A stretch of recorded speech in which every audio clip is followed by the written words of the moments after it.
is so breaky. Hopefully this tape doesn't break on them. We're live. Cool. No one here yet. Snap, crackle, crinkle.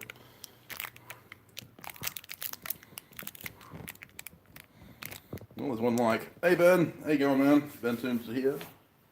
G'day, Ben. Yeah, I've got Techron with me, so.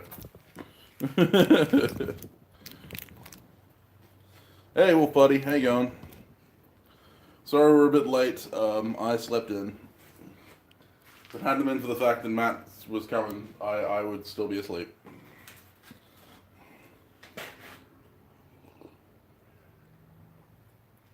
Good morning, good morning, morning. All right, let's get the show on the road.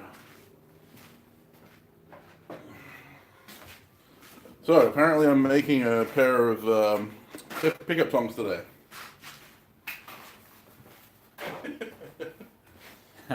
See how many people actually paid attention to the poll.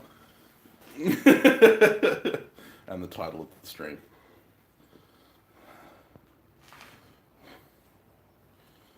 Ugh. I'm gonna be slow to get started this morning, guys. I blame MasterChef. All right, make sure that this is a decent. Yep. Don't need that. Shift this over just a little bit.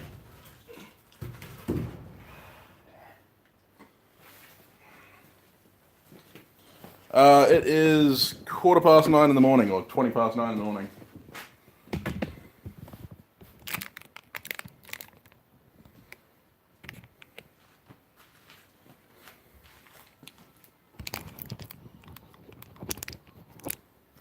My front-facing camera is always dirty. Yeah. Are you going to spin it around now?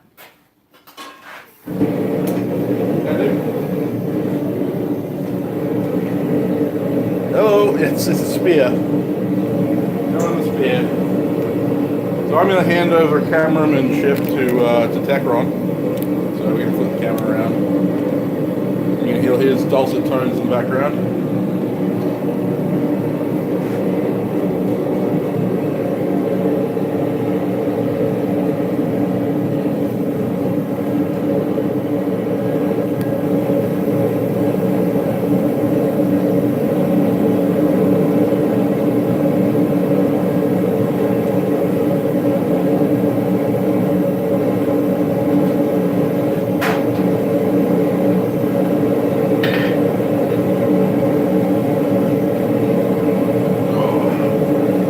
Jared, how you going?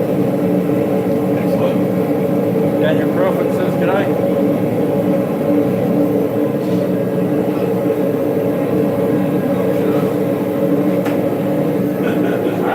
I need my coffee. It's too early in the morning. Coffee or tea?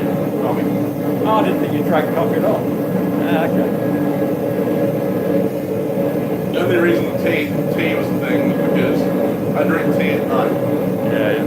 I'm seeing it's most of my streams were like 8, 9 o'clock at night. I wasn't going to be drinking coffee before I got there.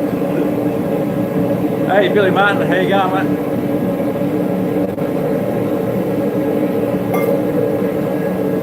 Good morning, good morning. Hey, Len's here as well. Oh, hey Len, how you going? I think Len's from Queensland, isn't he? Yeah, he is, yeah.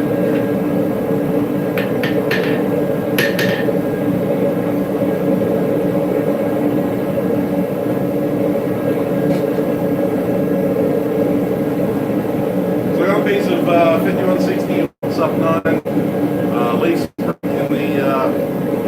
the forge. Get Techron to Yeah, that's Dad Carrollwick.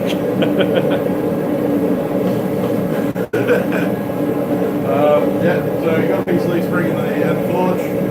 It's about 1.25 inches by 1/4 inch.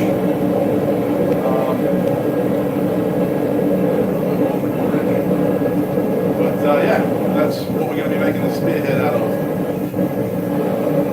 I've made 4 spearheads for this one, none of which I've done video on. So this is the first video I'm going to do. Making spearhead. Most of the time I was making spearheads back in the day. I was making my charcoal forge. I still have one of them lying around here somewhere. It's out the back somewhere. I don't know, it gets thrown around quite a bit.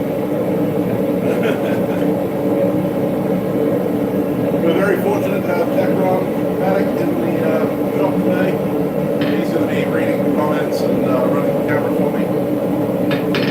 Unfortunately, the camera is going to be set up really janky because my camera mount broke. So basically, the phone is taped to the tripod to make it usable. Yeah, you haven't missed anything, Jorman. Pretty much just getting started still. What's that? Jorman said g'day. Oh, you're on Gunner. How you doing, man? Haven't started yet. I'm late. Because I slept in. I actually woke up to Matt knocking on my door. Hey, Sprinkled Dana, how you going?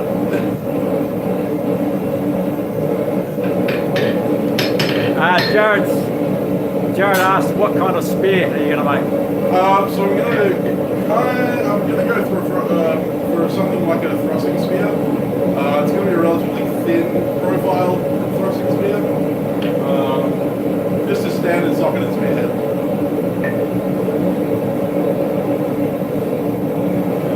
Normally when I'm forging spearheads, I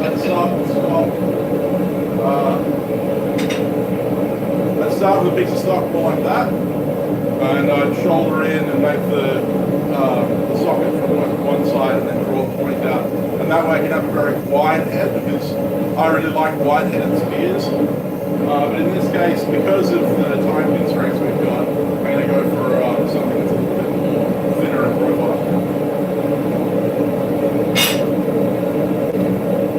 We've got Ross Widdowson, our first time viewer, is that right? Oh, okay. Hang on, Ross. Welcome to the channel. Hopefully you enjoy yourself. The first heat's always the longest, getting the forge up to temperature. It's a nice cold morning this morning. It's around, 8 degrees, 7 degrees Celsius. So that's in the high 30s Fahrenheit, mid 30s Fahrenheit. They're not super cold like you guys in America are used to, but cold enough for us in Australia, boys. Nice, beautiful forging weather. I'm guaranteeing that I'm going to be sweating by the end of this video.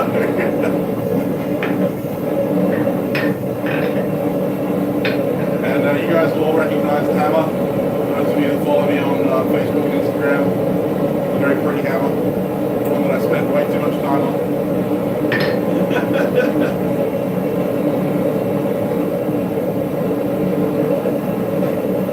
Okay, so first mission is to isolate the socket from the head.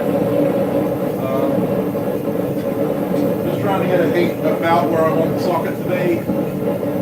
And then basically all I'm going to do is a shearing blow, or not a shearing blow actually, a setting blow on the side. So basically I want the hammer to be in line with the anvil face, not half on, half off, or off the anvil face, but exactly in line, so I'm creating a double shoulder. I could use my guillotine tool, but I want to show you how to do it without one. I'm going to bring it up to the end.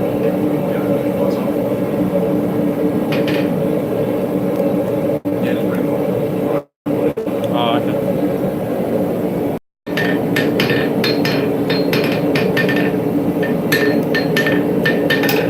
Drop it down a bit. Yeah, that's good side, then you push down. Oh, okay.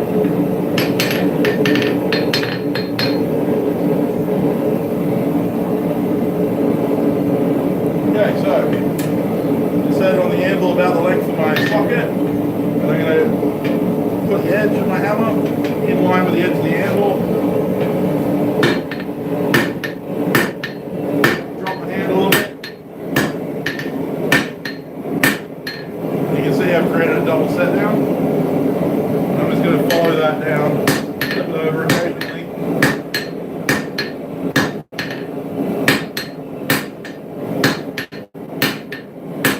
Carefully aim the blows, because I don't want to mess it up too much.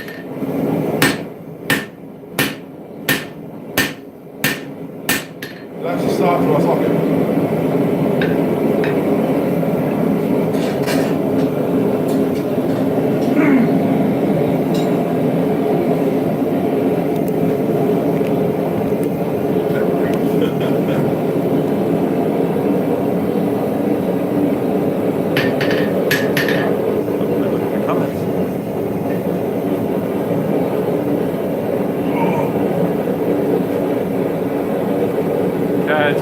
Talking about the weather, I think.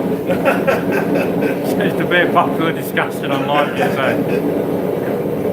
so I gather it's getting hot over there, guys. What's that? I gather it's getting hot over there in the US. Oh yeah, well it's coming into spring now, isn't it? Summer.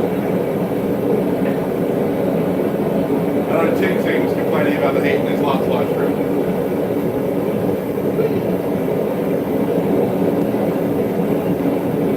It's harder to do with the longer handle cameras, especially in the short handle.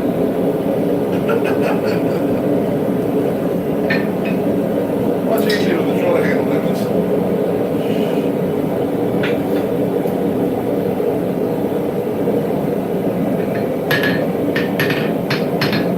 So I've been working on next week's video. It's not going to be part of the Viking series. It's actually a custom commission that I'm working on. Techron can see it over there. So 1L12 just asked, missed the beginning, what are you making today? What's that? Just asking what we're making. So yeah, just making our spear. Yeah, making spear. You can always tell who doesn't read the title. Which is good, because that means they're super excited to see me and they just don't take the time to read the title, they just click the link. That's great. LHI Productions says hello. Hey LHI, how you going, man?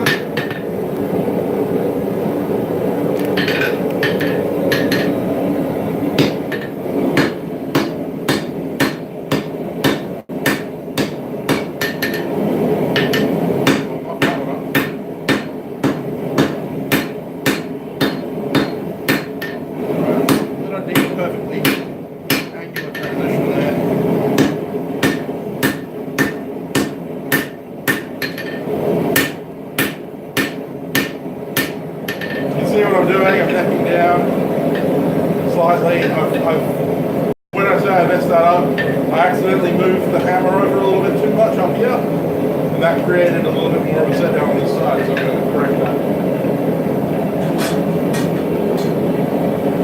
It's because it's early in the morning, I woke up like 10 minutes ago. Wolf Party says that's great looking hammer work. It's actually my camera work making him look good there. No, that's it, man. It's all Techron's camera work. It's making me look good. And this beautiful hammer. Close up of that? Huh? Give us a close up of the hammer. Not sure if it's going to focus. Yeah.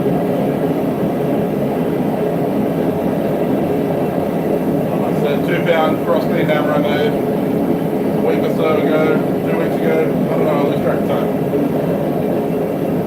It's got an octagonalized handle, and I engraved my logo and I crossed the dagger and hammer, and then the phrase that Alex from Valhalla Ironworks and I came up with.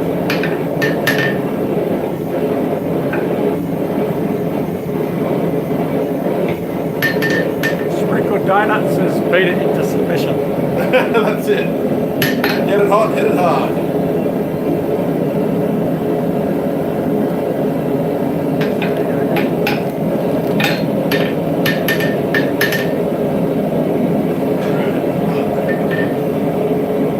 In order to correct that, all I'm going to do is get off the anvil and shift that shoulder over a bit. There you go, that's reset it. I can use the heel of my hammer, same thing, hit yourself in the face.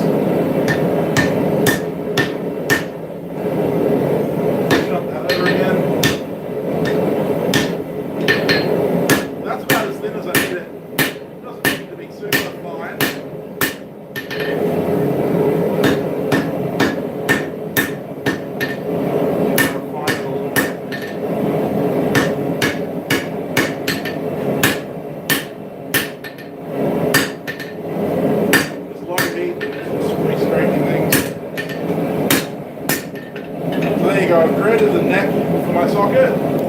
That's going to stay about exactly the same thickness. And I'm going to draw the rest of the bottom of that socket out.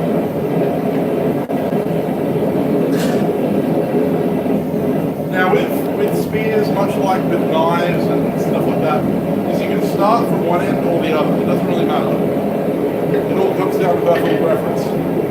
I tend to start socket first because I can do the most amount of work while it's still on the bar. And then I flip it, I cut it off, flip it around and do the blade. Some people prefer to do the blade of the spear first and then flip it around and do the socket. All depends on personal preference.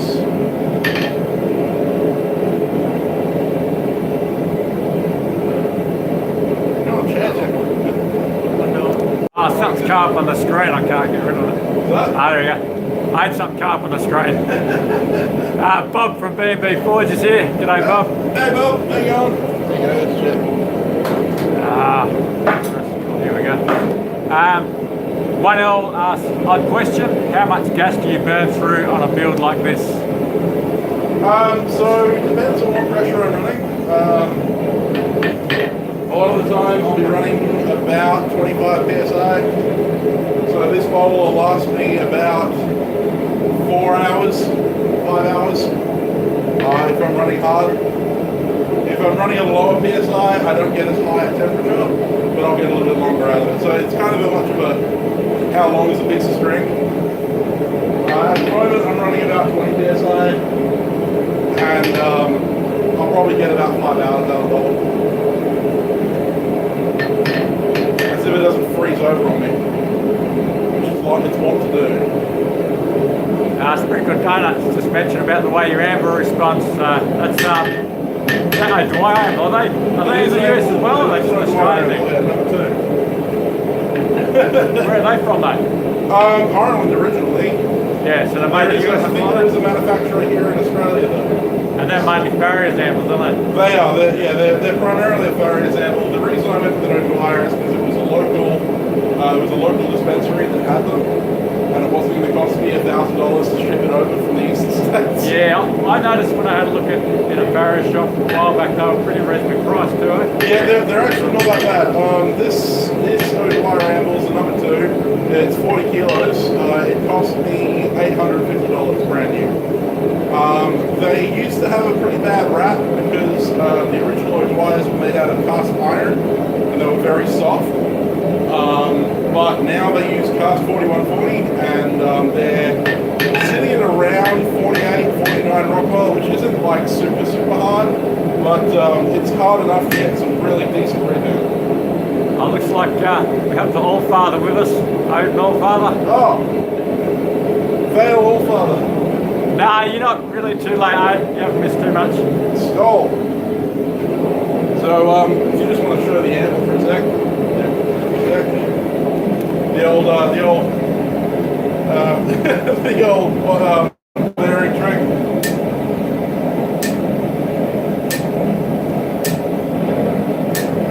She has some decent rebound. It's not 100% rebound, but can't argue with that. Apparently you are Odin approved. I am Odin approved? Excellent. Skull. I don't have a drink, but I would. Ah, so he's changed the name. That was Tasheki before. Oh, Tasheki. Yeah. Okay. Cool. Alright, well I'm about to start putting. So now I'm going to start cross-beaming out the socket.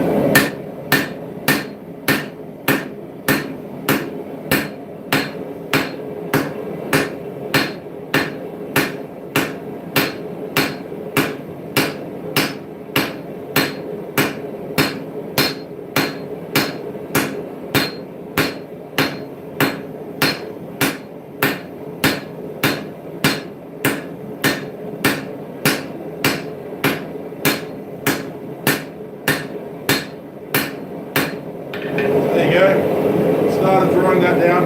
This is going to take a while, it's going to take a few heats, so I want to get that down really nice and thin.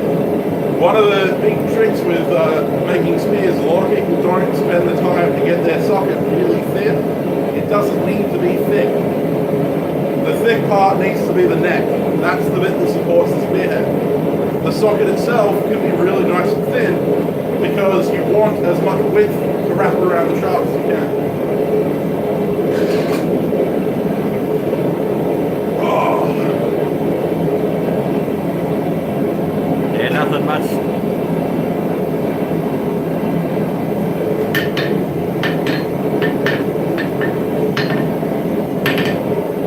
Just you kept discussing the origins of the term skull. The what? Skull. You like the mic? Oh, skull, yeah.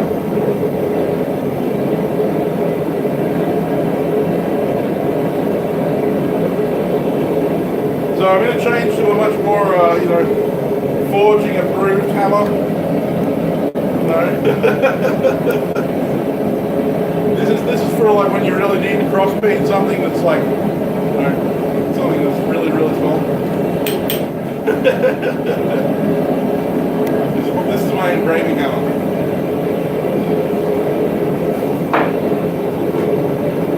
And if I really need to move something,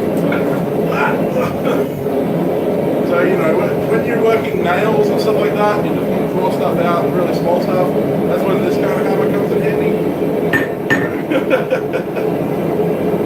This is really good for small work.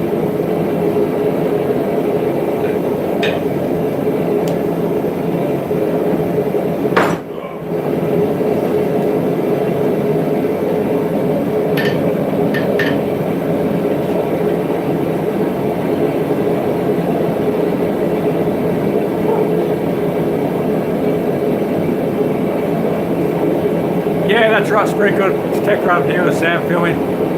Yeah, that's Tekra on the background here. He's running my camera for me, so that's why if the stream looks like shit, it's not my fault. That's why if you don't hear any answers to the comments, it means I've dozed off again. Yeah, no, he's terrible. Don't know why I invited him over.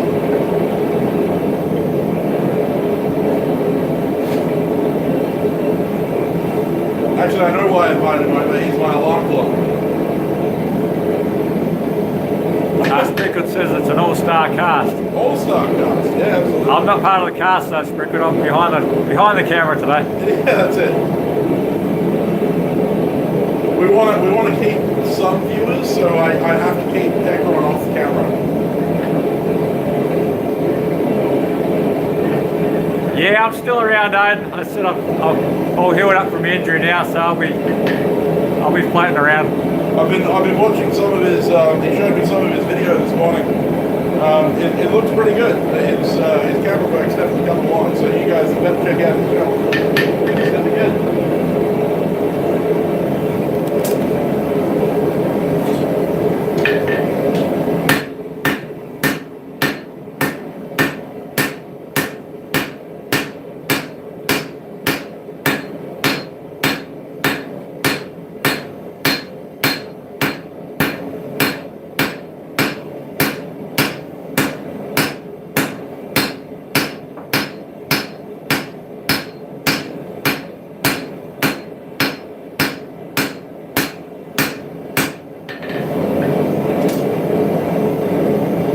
So yeah, we've got ages to go. You can see how I'm starting to create that fantail. It should taper from here down to there. So all of you should start pinning at the bottom and then move your pins up so that you get a nice taper this way and a nice taper that way. So Jared's mentioned you might head back down to Frontier Forge for one of his live streams. Who's that? Jared. Oh, okay. Thanks for dropping in, Jared. Say hi to Brandon for us.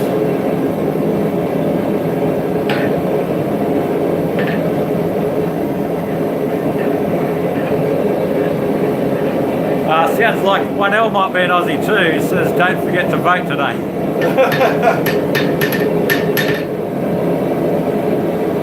Tell Brandon he's a stream stealing for him. I'm sure he'll appreciate it.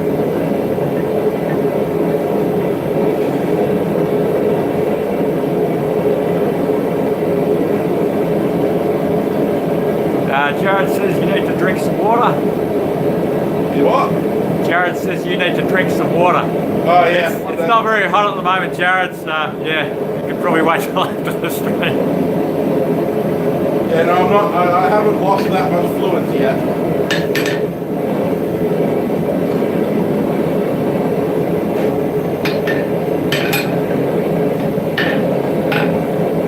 Well, that's all right. If I drop dead, then we have someone to blame. I'll just look at my camera work, yeah. Honestly, why do I hire these people? You get what you pay for, mate. Hey, Rob, how you going, mate? Rob? Granddad's Forge. Oh, Granddad, how you going, mate? How's it going, Rob? Are you driving, Granddad? Sounds like you're always driving when you watch live streams. Yeah, off your phone when you're driving.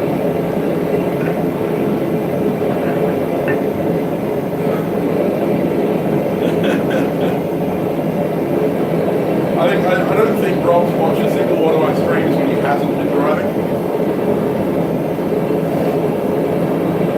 Which is a bit scary.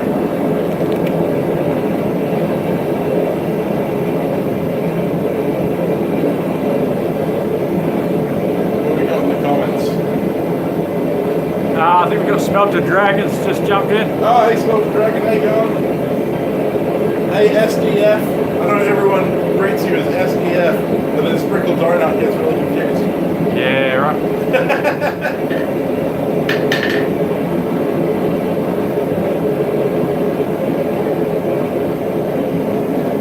Oh, Granddad says you're on his big screen and he types my voice. Oh, okay. Yeah, that's cool.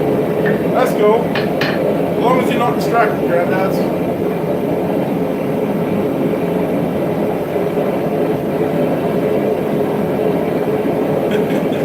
Alright, back down to the animal.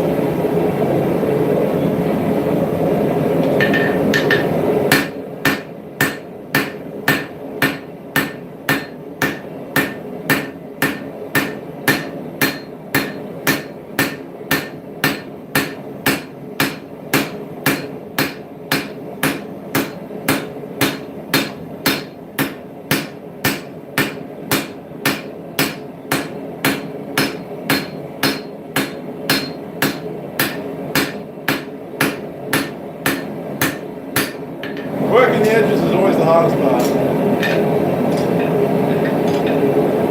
We're getting there. It's getting to where I want it to be. Another couple of heats and I should have that done.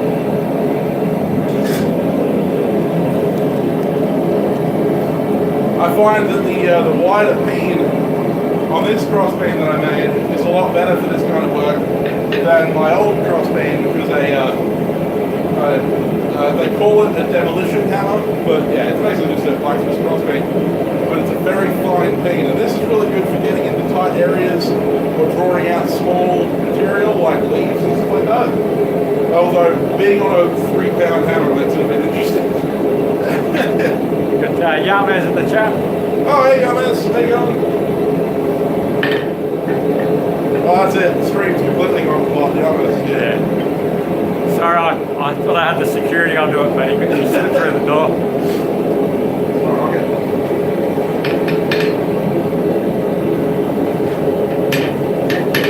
Yeah, well, Yamaz was pretty drunk a couple of hours ago, so I'm surprised he didn't make it. That means that he's still drunk now, he's just not as drunk. All we need is Dan Moss in the chat, and then the stream will go completely to shit.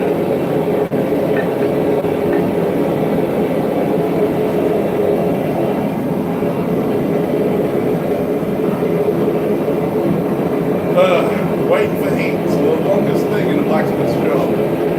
Waiting for heat. Cat Van Forge says hello. Oh, hey Cat, how you going?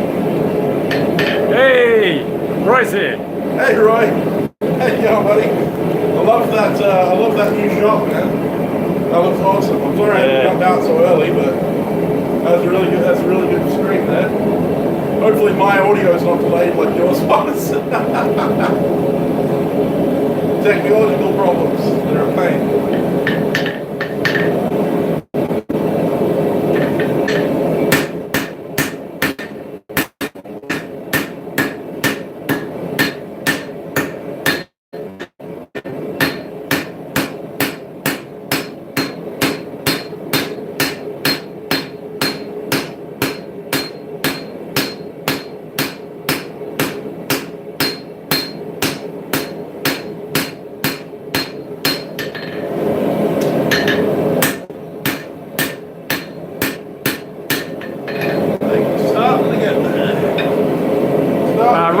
thanks, Sam. What's that?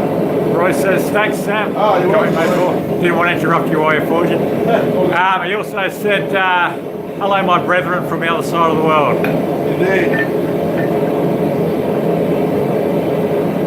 Yes, we are exactly on the opposite side of the world. Well, if you're in the Eastern Standard Time zone, then you are exactly on the opposite side of the world from Australia. Yeah, Roy said, yeah, tech sucks sometimes, laugh out loud. Yeah. That comment can be taken two ways.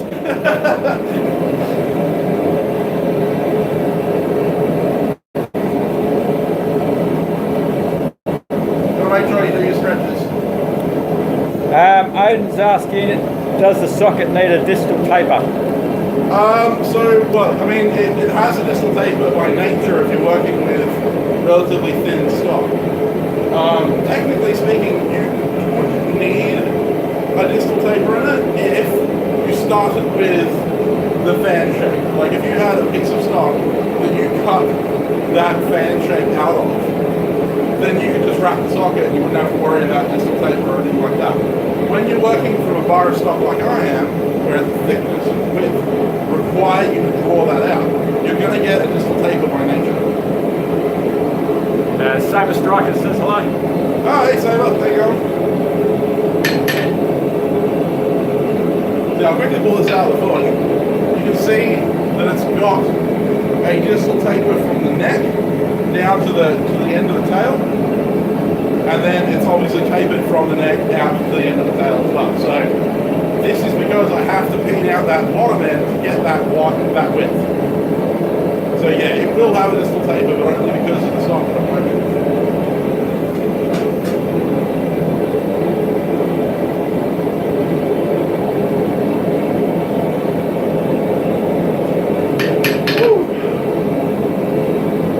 As you can see, it loses heat really quickly, so you're going to work it pretty fast.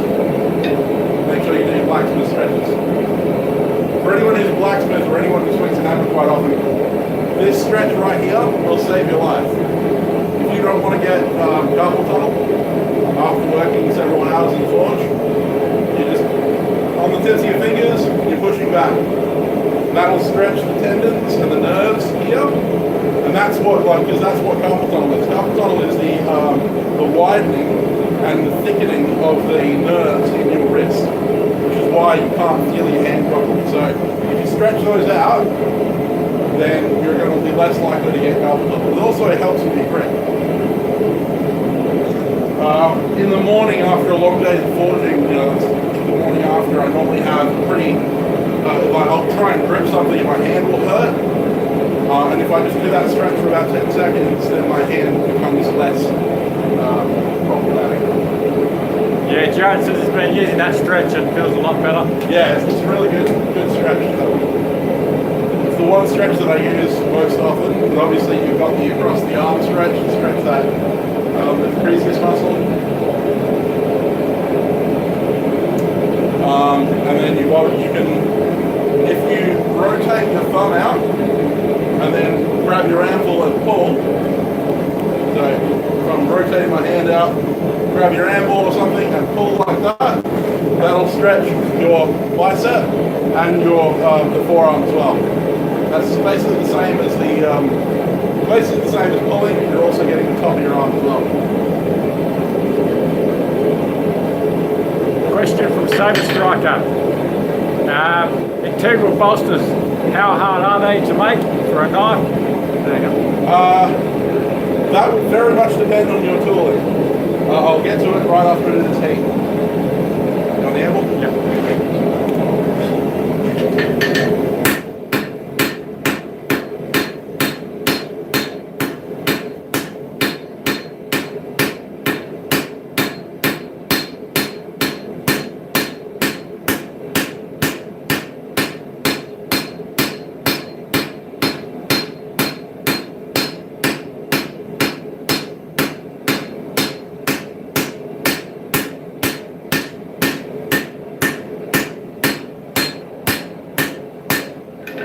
My number one rule with spearheads, get it thinner. Get the material thinner.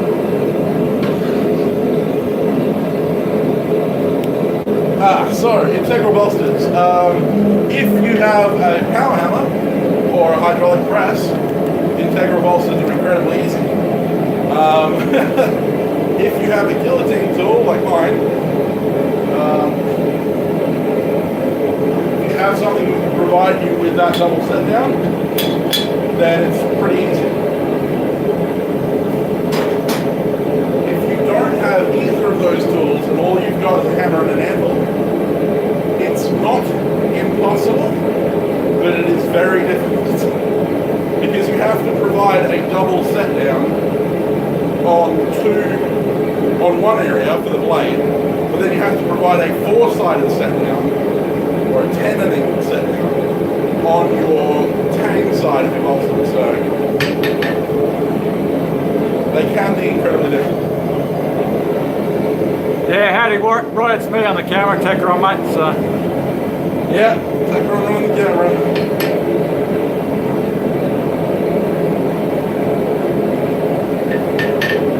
I don't play with integrals right now, mainly because I'm focused on other styles of knife, but I will be making some integrals very soon, and I'll demonstrate that in the video. I might torture myself and try and do a video by making an integral without the guillotine tool. Alright. Ah, cheers, Roy. Yeah, it's been a while, mate. Slowly getting back into action. Yeah, Techron's going to stop dropping steel on himself.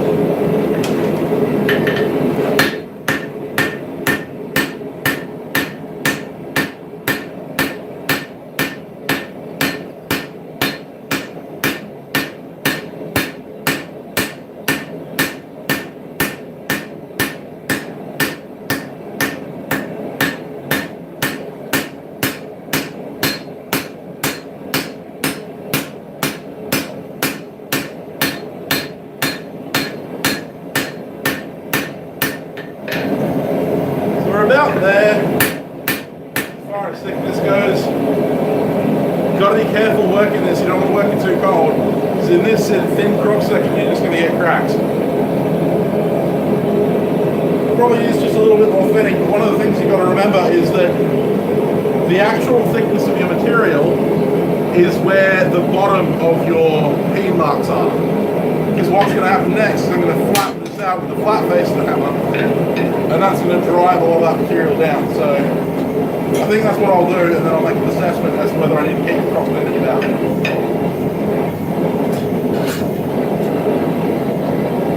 Yeah, Savage Striker said a Damascus integral blank. That sounds amazing. So.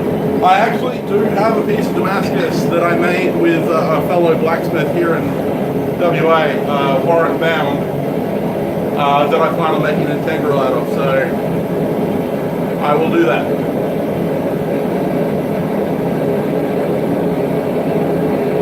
So have you got any plans to make some Damascus in the near future? I can neither confirm nor deny that.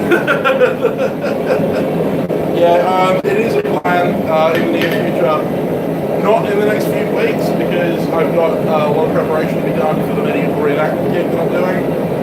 But very soon. Given that winter's coming, or winter's already here, depending on who you ask, I have the ability to now run my charcoal forge, which means that I'm more likely to make Damascus. Yeah, I'm aware you can buy Damascus billets online. I've heard varying discussions about what the quality is. Trust your manufacturer. If you're getting in the States, your Alabama Damascus, I believe is the company, they sell really good Damascus billets. Here in Australia, we have Damasteel, which is, I think it's a German company that makes Damascus. You probably get it in America as well, Damasteel Lab. They make really good Damascus, a lot of stainless Damascus. But we also have Odin's Arms here in Australia, and they sell Damascus. I think they sell internationally, so you can contact them. That's Odin's Arms. Odin is in the Old Father, which is checking it all out. We also have, so Gamico also sells Damasteel. But yeah, trust your provider. If you're buying it off eBay, you are buying probably Pakistani, Indian, or Chinese Damascus that most of the time will be random pieces of scrap steel meshed together. So you might get lucky and they might have used something like leaf springs and bandsaw blades, or you might get really unlucky and they've used car tire rims and lawnmower pieces. So yeah, be very circumspect when it comes to buying Damascus online. You got a $5 super chat from Roy. Oh, hey Roy, thank you very much, man. Thank you for the super chat.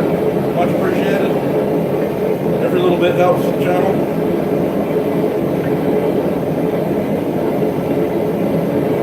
Jared said he rolled up 2 more stacks of Damascus for you, but then went and tore apart his forge to build a new one. Yeah.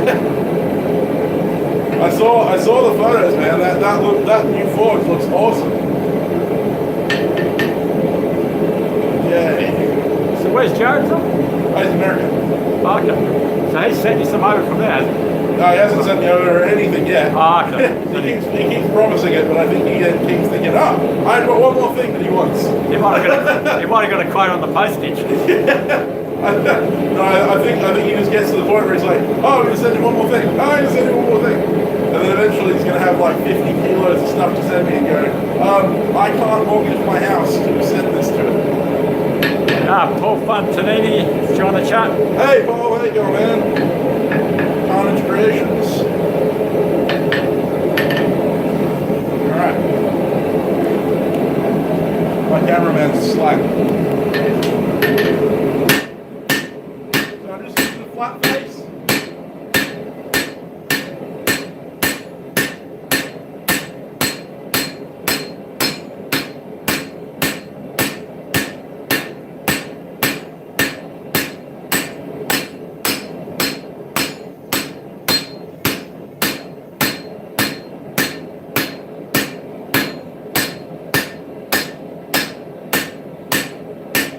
Drawing down those pin marks. Yeah, I think we're at the right thickness. Might change color. So you got a second super chat from Roy, which I didn't read the last comment. He said, and this one is for Sam because it's his stream, and all laugh out loud. But his comment before was, this one is for Techromatic for awesomeness with the camera. So. Oh, fair enough. Well, I'm sure Techro appreciates that. Sam will have to buy me a coffee. Mentioning coffee, there is actually a link to my coffee in the description tab. There's a link to all of my Patreon and all that kind of stuff in the description. Make sure you smoosh that like button while you're there. I'm not sure $5 buys a coffee anymore. Once AdSense takes out once YouTube takes their cut, it's not worth coffee. So that you could say that's misleading and deceptive information. It'll go towards a coffee.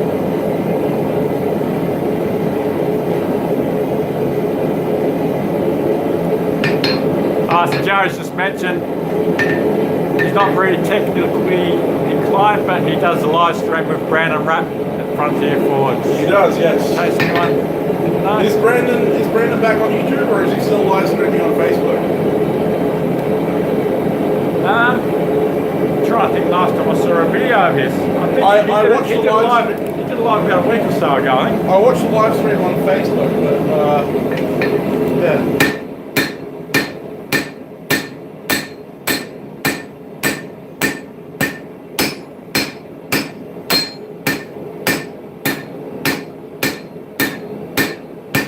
Yeah, so it's back on YouTube, Jared. Cool.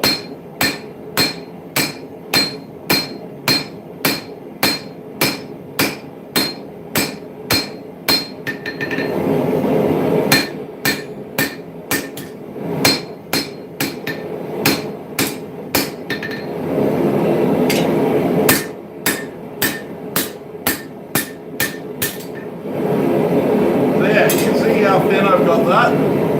About 1 millimeter, 2 millimeters.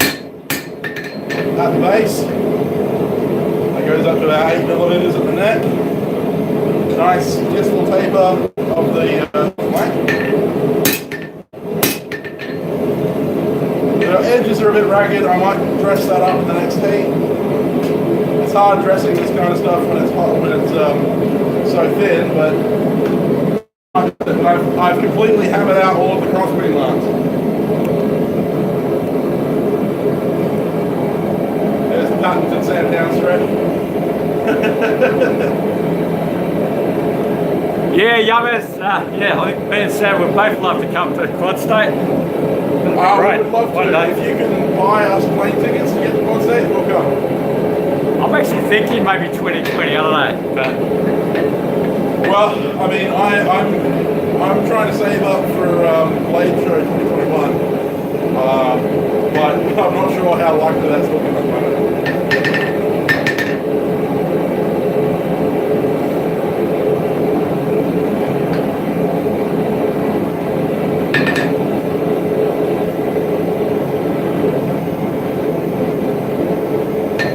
Techron might be able to make it over, but I don't think I will.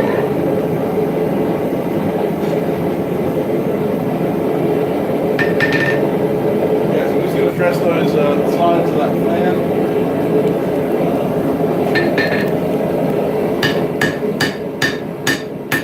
Here is gentle taps. This is going to fold over on you.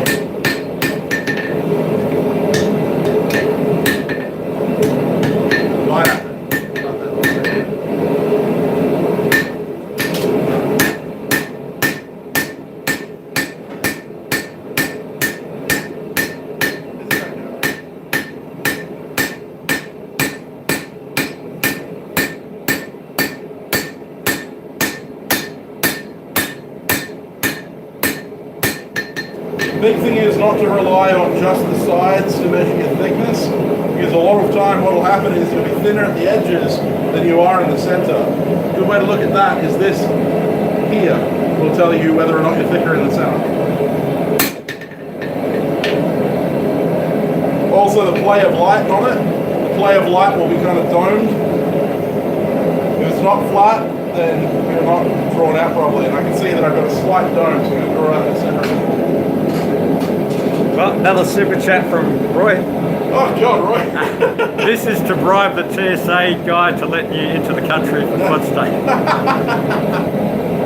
I appreciate it, Roy.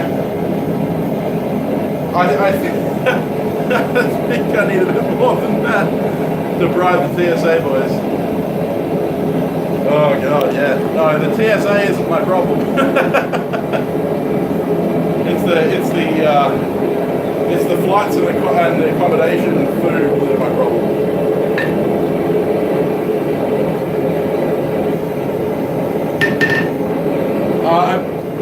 Make an announcement here. I will have a hammer for sale, a 3-pound dog's head hammer for sale on my Etsy page in the next week or so. So keep an eye out for that.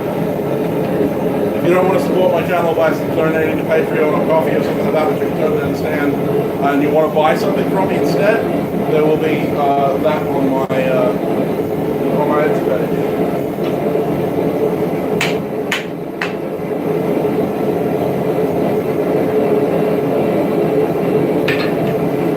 I also have a hunting knife on my Etsy page right now. Oh, you got Yamas is going to sell all his Meowbos to get a plane ticket for Tech, Alex, and Sam. That's a lot of Meowbos, man. That's a lot of Moabos. That's the mother of all Meowbos. Yeah, I think it would cost about the same to get me there as it would Alex, because you'd have to fly Alex from Tasmania to Sydney, and then from Sydney to the US, whereas you'd have to fly me from Perth to Sydney, and then to the US. It should be cheaper for them, they're closer. Huh? They're closer. It's cheaper for them, I think. Yeah.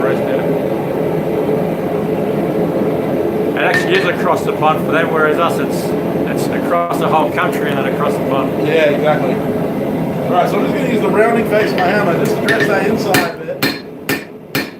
Get myself a bit more width. Right down the middle.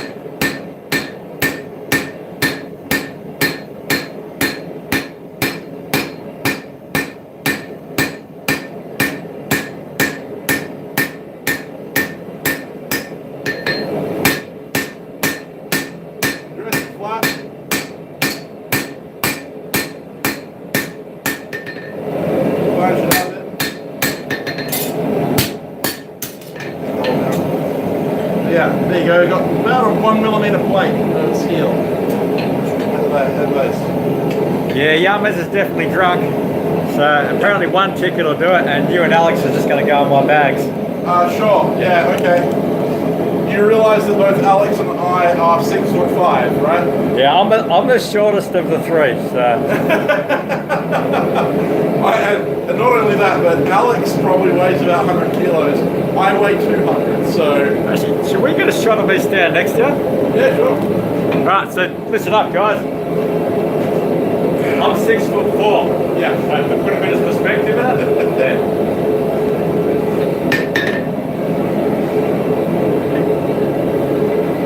Yeah, Tech's not short, but you know, he's not as tall as me.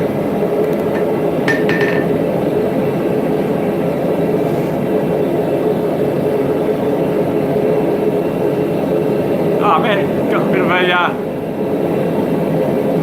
So you got Sabre wants to cover our food accommodations. Oh, and I'll have enough beer for at least 3 people. So yeah, it's looking like this might happen. We'll work together, guys. We'll get me to quad state, eh?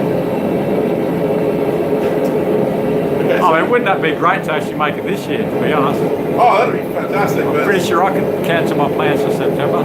Yeah. So you want to bring the camera in just here, so that you've got to show the shelf. We're going to use the shelf instead. Oh, sorry, bumped your ride, guys. They use for my live streams. I don't be gentle with the camera. So I'm going to use. I could use the suede block.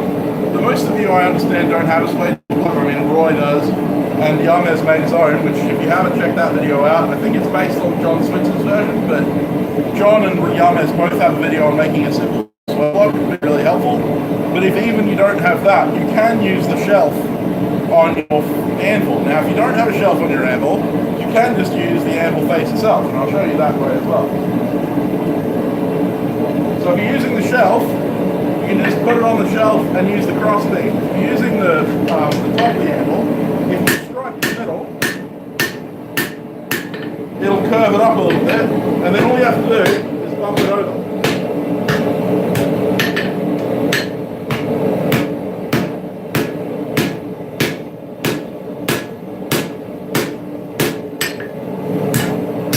Work it evenly.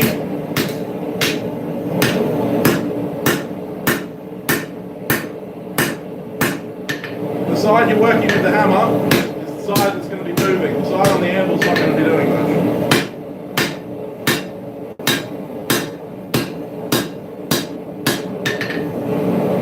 This might take multiple hits depending on the thickness of your material. My material is quite thick, so. I'll just catch up on the comments.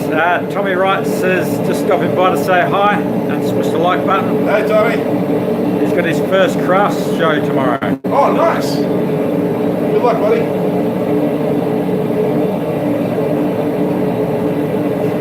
There's a few more comments back there about the old our trip to The trip to the US. I think it was Jared said that I'm going to need a bigger bag. Yes. I don't think there's a bag. You'd have to be paying like hundreds of dollars in overweight baggage. Alex is here. Yeah, you want to go back and read through the comments there, Alex. Apparently we're all off to Quad State, so. Yeah, that's it. We're all getting shipped to Quad State in a bag. Actually, did you see the Colin Furs with the stick where he gets delivered upside down? Yeah. That was a classic. I did being on top. Alex says he's busy. I don't know if he's saying he's too busy to go to Quad State or too busy just at the moment.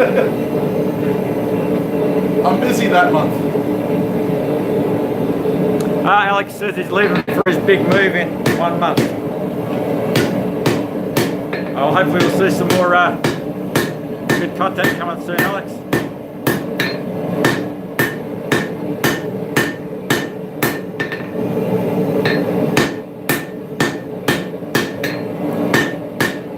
Oh, did I say month? I probably did.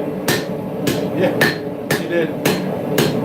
In 1 week, he says, moving. So that just proves that men can't multitask.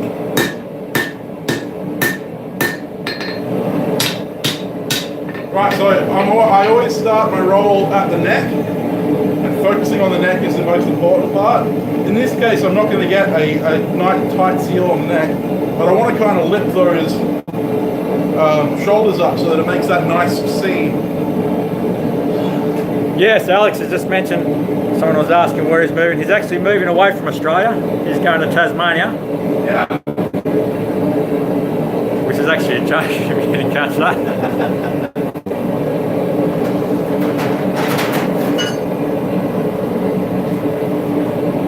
When you're making a spearhead, you need a spear mandrel.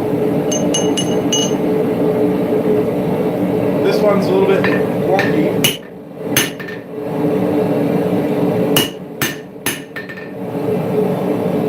There you go, straighten it out. This was actually a bickern I made. This is a very, very simple bickern for my old anvil, which had a very small hardy hole and a terrible horn. So this is the style of bickern you can make if you don't want to bend your material. Now, if I wanted to make a bickern that was bent over, I could just bend the shank. But this bickern doesn't fit my anvil anymore because my anvil's got an 1.25 inch hardy hole. So Alex says he's looking forward to growing his tail back when he gets to Tassie. yeah.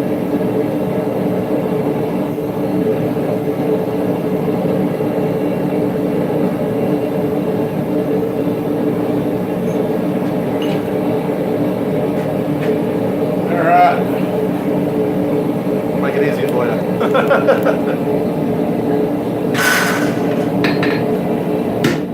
Jared, the devil's on extinct. That's the Tasmanian tiger you're thinking of.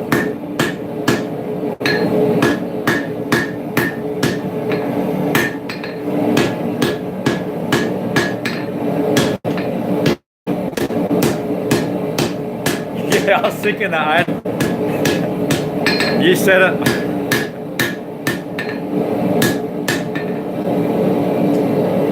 Seam's going to be a bit off.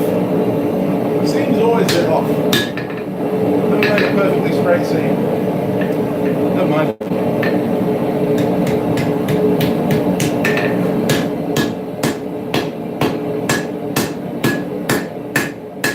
So I'm just going to close my seam up.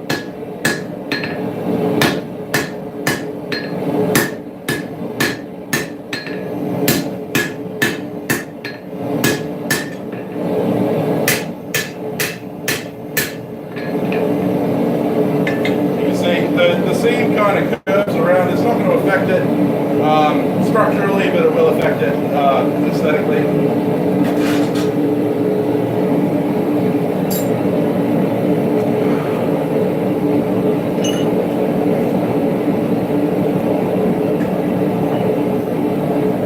Just talking about Alex moving his gear to Tassie. Logistics.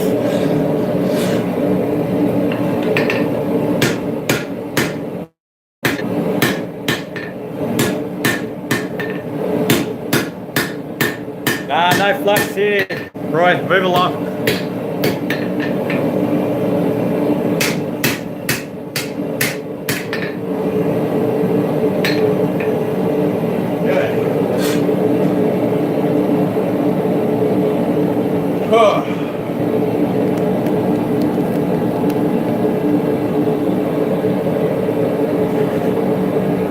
Told you I'd be sweating by the end of the day. Curtis says use the flux, Luke. We're not fluxing anything today. Yeah, no, we're well past the 4th of May now. That's it.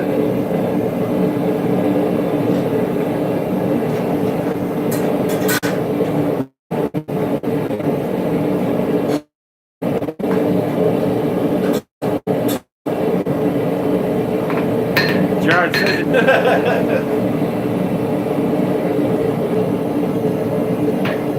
Alright, so now I need to drift out that drift out the socket. Fiddle around with it.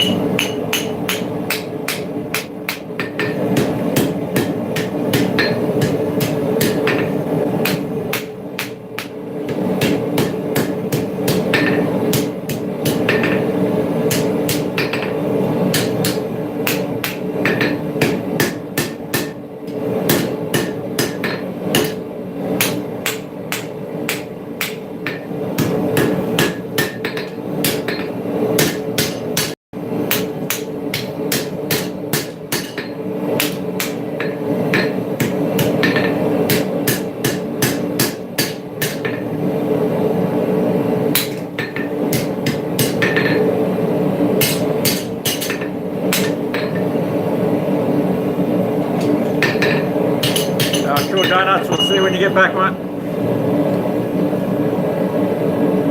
I think one more heat with that. Pretty much settled. Alex says it's magic. If he pours enough flux on the spearhead, it will finish itself. Yeah, but that's cheating.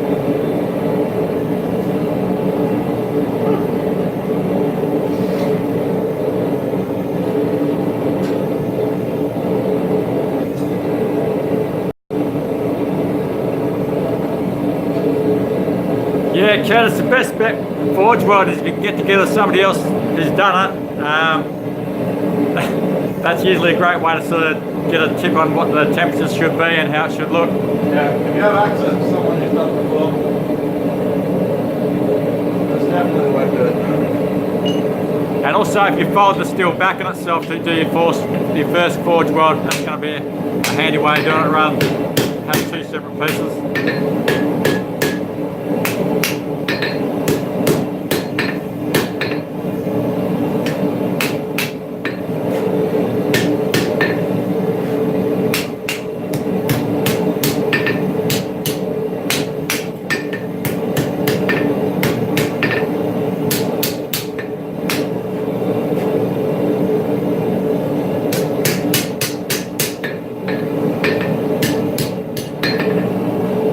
So the seam's a bit ugly. That's kind of to be expected.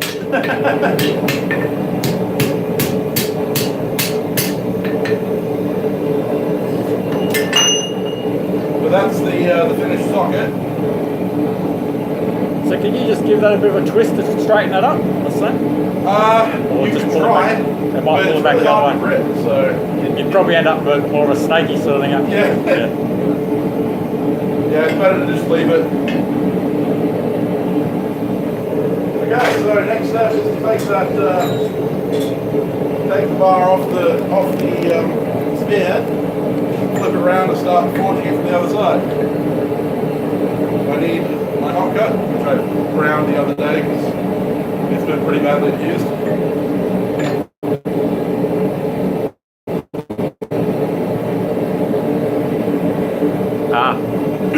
Alex is just commenting to Yames, you made it into the podcast and now the rest of your life is told by compressed. That's it. Once you've been to the Forge cast, everything else is shit. Newt's Leather and Metal Smithy is here. He might have been here earlier, I just noticed. Hey Randy, how you going?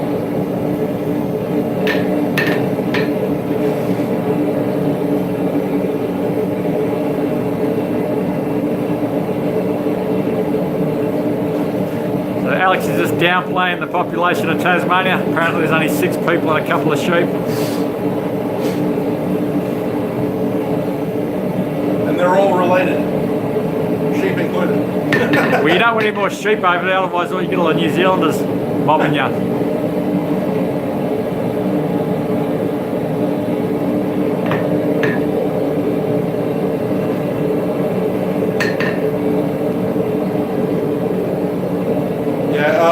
For our American brethren, Tasmania is the Alabama of Australia. It is a pretty fantastic place. Oh, it is. It's pretty stunning. It's a spectacularly beautiful place. If it wasn't for the people, it'd be fine. Yeah, there's some strange people around there.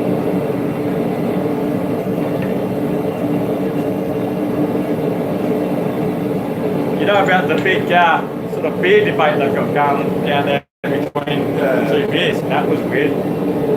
I walked into a pub down there, walked up to the barman and asked for a glass of Cascade, and everyone at the bar turned around and glared at me, it was weird, really weird. Yeah. And he goes, oh, we don't serve that here. Oh, okay, what have you got? Oh, we've got whatever the other beer is. What's the other one? Bogues. He goes, we serve Bogues here. Oh, I'll try that then. Alrighty, so cutting it off. When you're cutting off a bladed item and you're cutting off the blade, there's a cheat you can use that most bladesmiths use. Instead of cutting straight across, cut at an angle, because then you actually have a point already.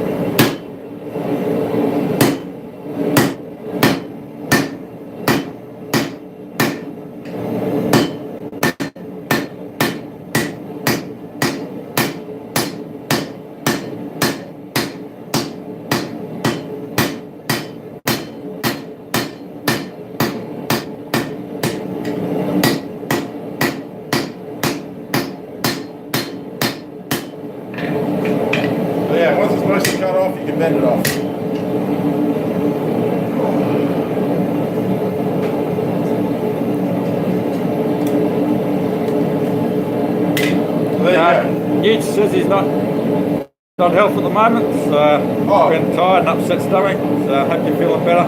That's not bad. Yeah, I hope you feel better, dude. So there's the cut-off piece.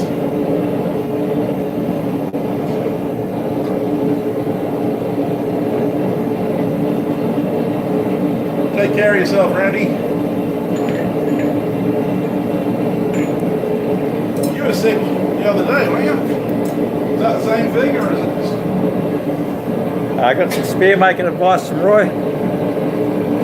Huh? Oh yeah. For easy weld of a socket like that, prep the piece by rolling it into a socket and leave 1/16 gap at the widest part of the socket. At the small part of the socket, let it touch start. Yeah. Touch start your weld there and gradually work out to the widest part. Yep. If you're welding the socket. Yeah, you're not welding, are you? No. No, it's going to maintain the seam. It's not, structurally speaking, especially because this is forged out of one piece of 5160, that socket is not going to open up. So I'm not going to bother trying to weld that socket. If I was making it out of wrought iron or something like that, then I would probably have an overlaid scarf. So I'd probably scarf weld the sides, and I'd do that over a mandrel. But in this case, especially because I don't have a properly sized mandrel, and I'm making it out of solid 5160, I don't really need to worry about making sure that it's completely perfect in the weld.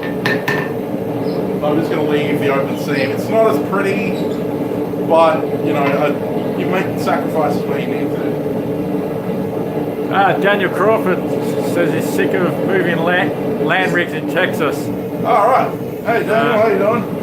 Yes, I guess you're talking land rigs there, Daniel. So you should get over to Australia. We've got a lot of offshore work up here. It's a bit more appealing than the land stuff. Yeah, no, we don't really do land rigs over here.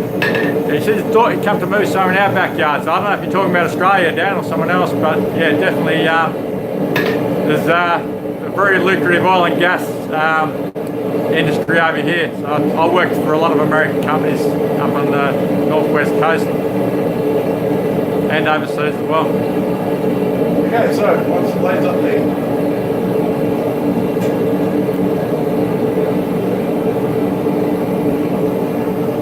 I'm just going to knock that point over, because obviously this is a spear, and I want the spear point to be in the middle.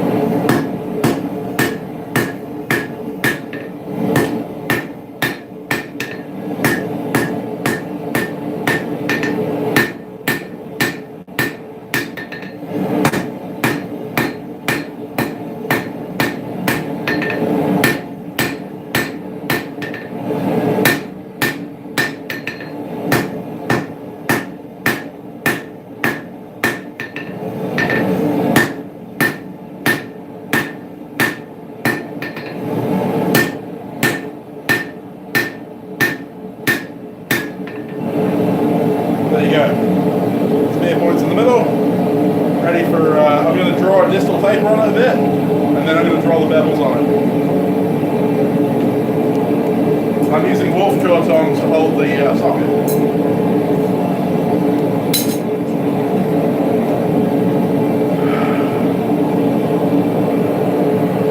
Daniel says that's too close to water. What? Daniel says that's too close to water, Techron. Yeah, looking at water for a month straight definitely gets a bit old, I must say. Yeah, that's why I didn't work on the lines. It's not the 16-hour days that worried me, it was the water.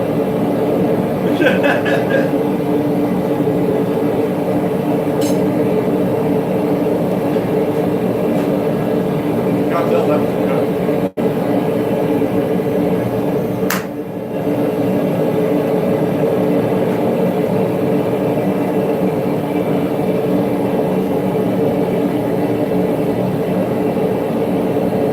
Some people have been asking me what my next project in the biking series is.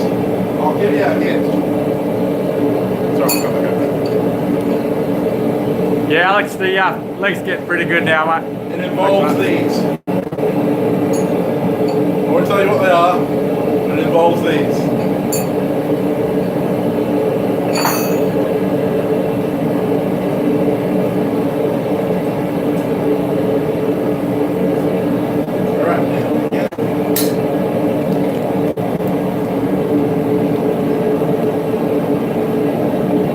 Now I'm just going to use the edge of my hammer, draw down a piece of paper.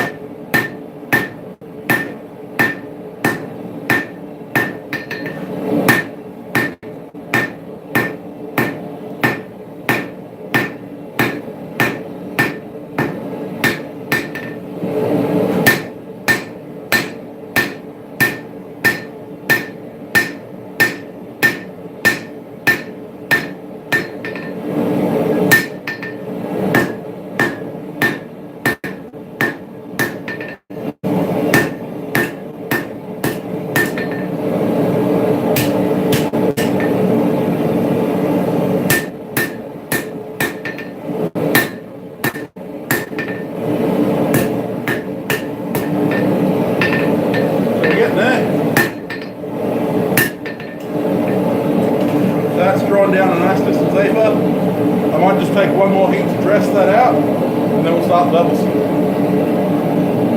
Yeah, Brian, you've obviously worked on the rigs as well, because it's an interesting comparison after serving in the military and spending time offshore. I'd say the most, and visiting prisons with friends and stuff. It's definitely the most closest you get being in prison would be an oil rig in the middle of the ocean. It's almost exactly the same. Not that you know anything about being in prison. But the food is much better, I think. The food is pretty good, I must say.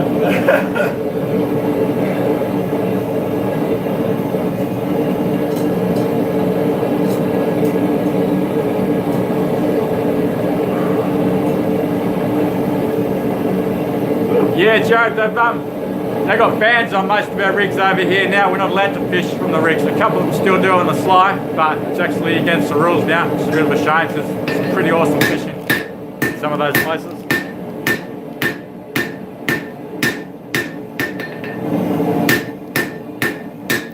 Just dressing out the worst out of my mind.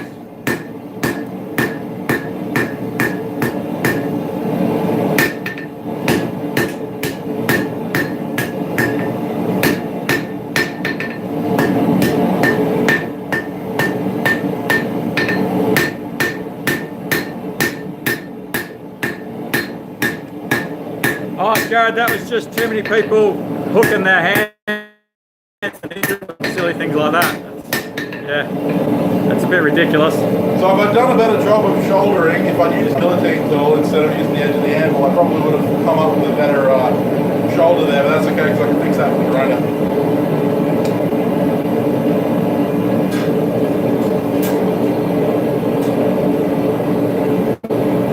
And then it very much becomes much like a dagger.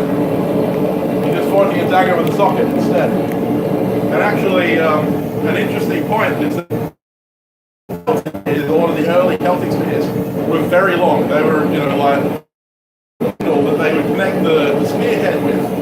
So the theory is, obviously we don't have any evidence for this, but the theory is the reason they used a pin to lock a removable pin to lock the head onto the shaft was so that they could carry the spear as a sword or a dagger, and then if they needed the spear, they could just attach the head and have the longer weapon. So, Cold Steel did a bushcraft buoy that had a socket handle for that exact reason, so that you could have it as a tool, as a knife, but you could also have it as a spear for defense or hunting. Alex just mentioned he's got a whole swag of new camera gear. What? Hang on. Gotta take the brown. The thing just moved up for me. So there's lots of videos coming up. He's got a suite of new cameras, equipment to really up his game. Yeah, should be interesting. And he's only 2 subs away from 400, so congrats, Alex. Yeah, that's it. If you haven't subscribed to Valhalla Runway, go and do it, because he's going to have some awesome content in the next couple of months. Alright.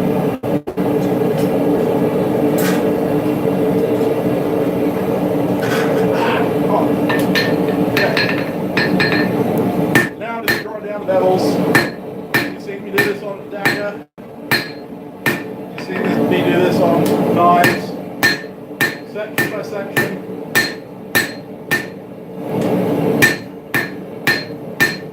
keeping that central ridge get nice and thin.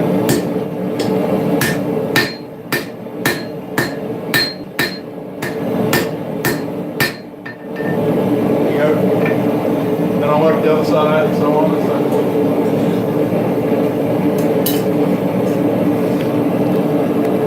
Seeing I'm doing bevels, I'll change over. Change over to my dog's head hammer. And like I mentioned earlier, if anyone's joined the stream since then, in the next 2 weeks or so, I should have a Japanese dog's head hammer for sale on Tibet. We have 3-pound head, so it'll be twice the weight of this one. A nice big Japanese dog's head.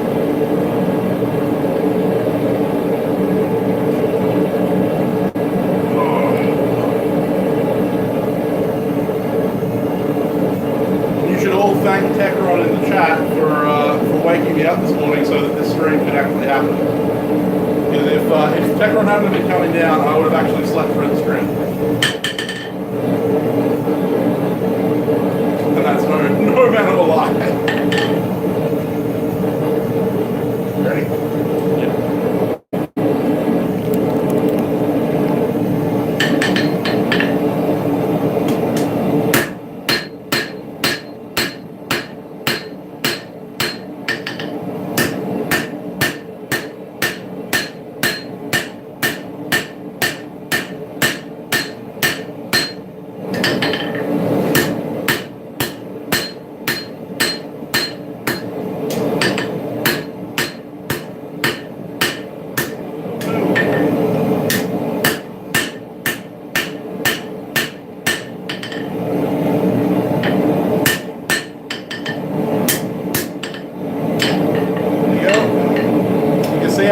Further on this bevel than I did on this one, and that's because I'm going to go past that one, past that one, past that one, work up the end.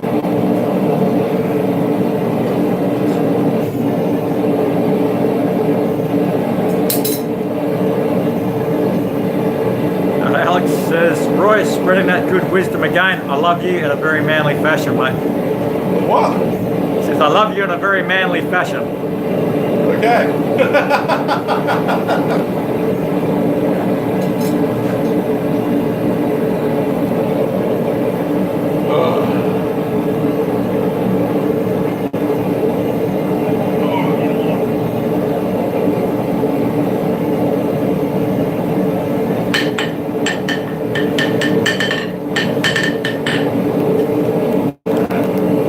I'm about to go back down the hill.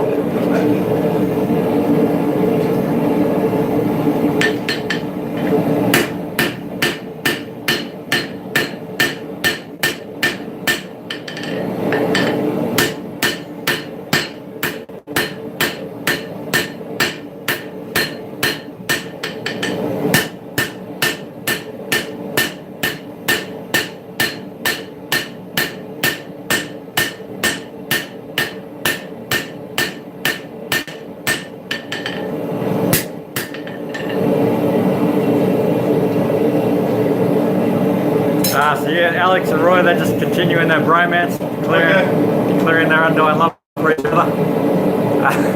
You're cheating on me, Alex. How could you? On my own live stream. Alex says, nice one, half Persian always looks amazing. What? Half Persian. Hang on, am I reading that right? Oh, person? I don't know. Yeah, okay. Half Persian always looks amazing. If that doesn't make sense to you, I thought you'd know what he's talking about. I think he's talking about the romance thing still. Right, okay. I thought he might be talking about a Persian spear or something. I thought we were getting back onto topic, but nah. Why would we talk about Why are we talking about what's happening in front of the camera when we can talk? Oh, he's responding to Curtis. Okay.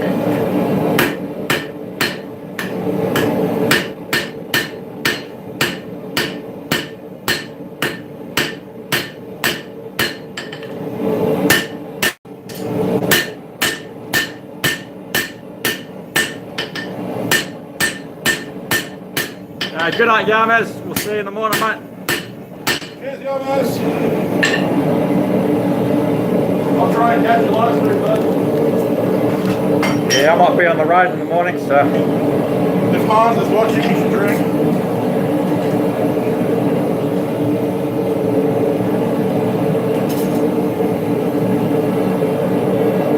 Hey, Corey Shears just joined the chat. Hey, Corey, how you going, mate? Morning. Good night. How you doing?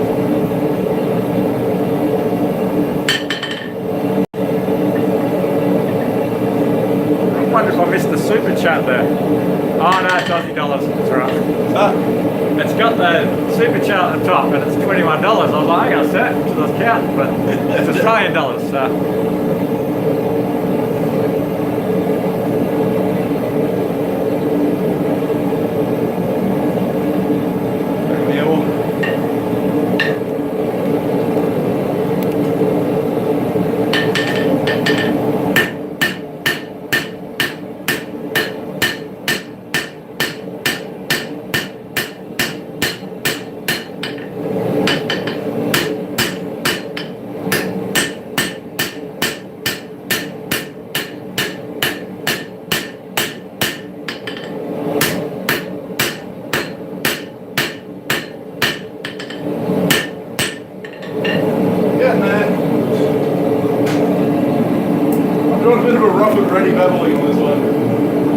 I think we're running down on time. How long are we running?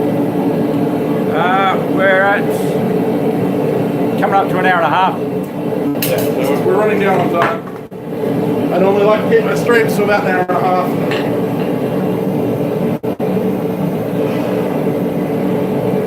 Other things to do today. We're gonna go vote. Huh? You don't have to vote? What's that? I sort of moved house and had to vote one time and they didn't have me registered, so I got sense. And now I'm scared if I do, they'll give me 10 years of fines in a row.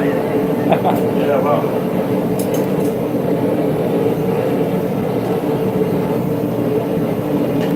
I don't think it works like that. Anyway.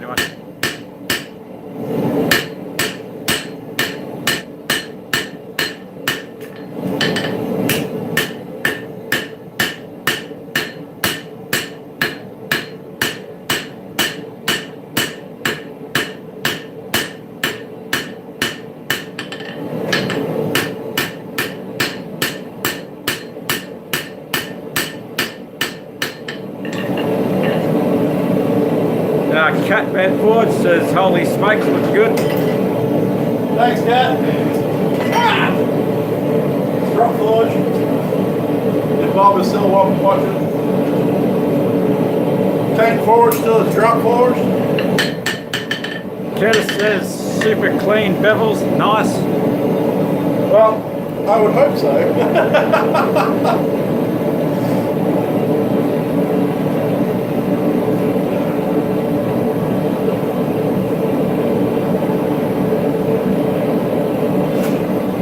Jared says, super bummed I have to wait 2 weeks before I can fire up my redone forge. Until then I have to work out of my portable forge. Yeah, that new forge looks beautiful, Jared. I'm saying the old one's a quarter of the size, so yeah. I'm jealous, man.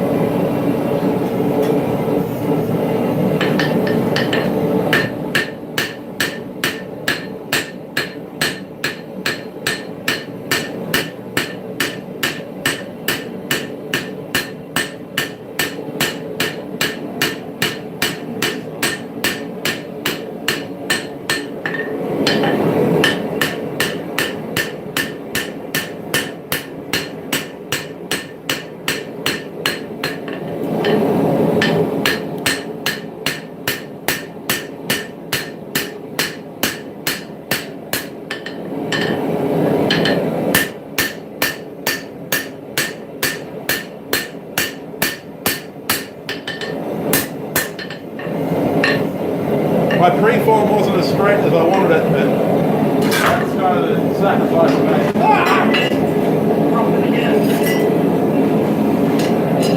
Yeah, so I've just changed the camera angle for you guys because apparently research shows you only have about a 6-second attention span. So I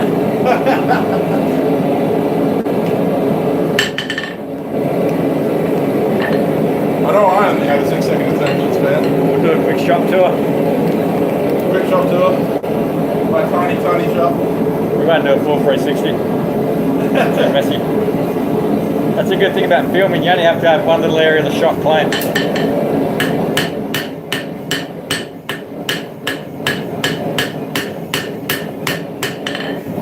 Comparatively, my shop's cleaner than it's been in a long time. Well, I'm slipping on my comment reading again. Huh? Yeah, so Roy's out of here. Good night, Roy. How we going, Ray?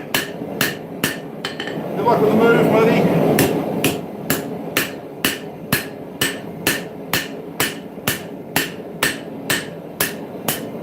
Okay, now just going to straighten up the profile and she's done. So Curtis says, good night, Roy. Can't wait for tomorrow's bid. So, don't know if he's talking about a live view. No, I think Roy, because Roy uploads pretty much daily. Yeah, he does, yeah. I was wondering if he's starting to run out with the move, though. What's that? I was wondering if he's going to start running out of footage with the move. Oh, no, apparently he filmed quite a bit.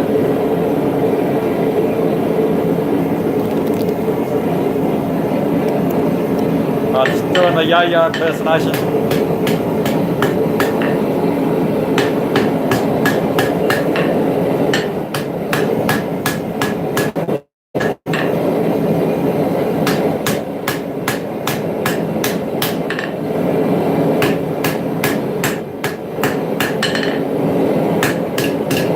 A lot of this will be fixed in the grinding.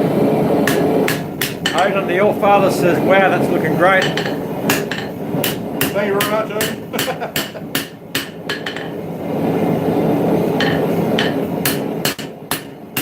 Daniel says, looking good. Thanks, Dan.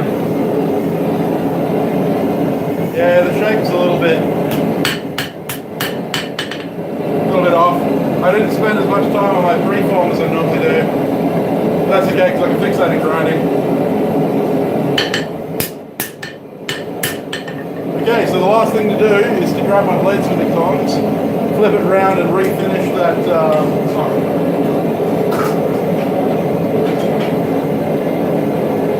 Oh, it's seized up.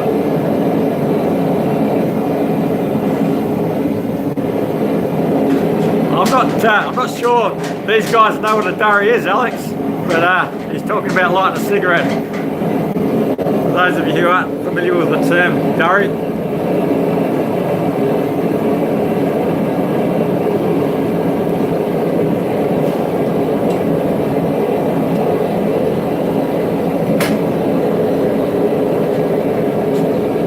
Shows you how much bladesmithing I've done recently, that my bladesmithing tongs are all seized up and rusted. One of my Instagram followers apparently takes issue with the fact that I haven't been doing as much bladesmithing as I should. In one of my most recent posts, he was concerned about the lack of blades on my Instagram. Let's put it that way. Odin says, I shall send Runegalder to protect it for your reenactment, Sam. I appreciate that, Oak. I don't know if I pronounced Runegalder correctly, but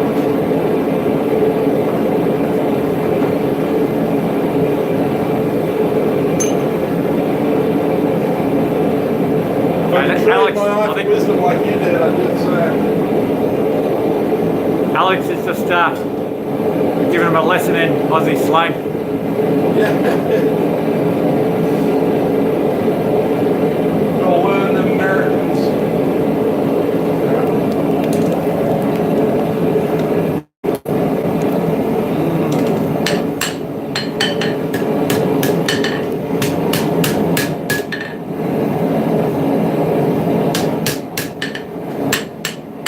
Good night, Curtis. Night, Curtis. Have a good one, buddy.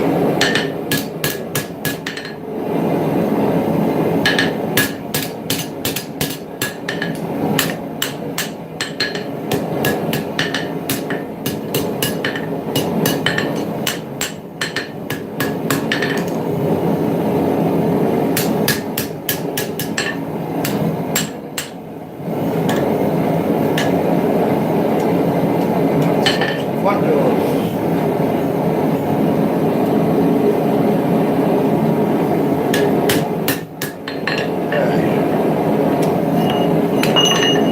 That's done. Quick straightening. It's a bit back and forth when it comes to arrowheads and spearheads.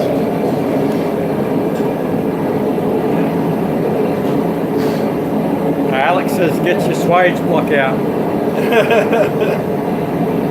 Yeah, the swage block is currently acting as a table. It's the dreaded parallel surface.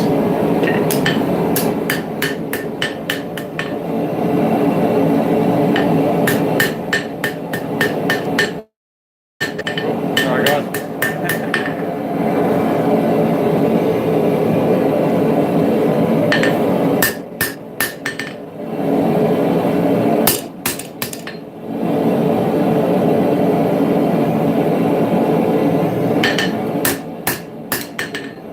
Aiden's asked, what is the mandrel made from? 4140. 4140 round stock. It's unheat treated though.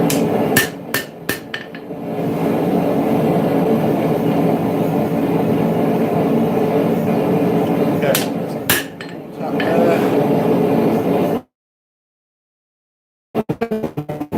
They get bloody big as well. Too many. Too bloody many.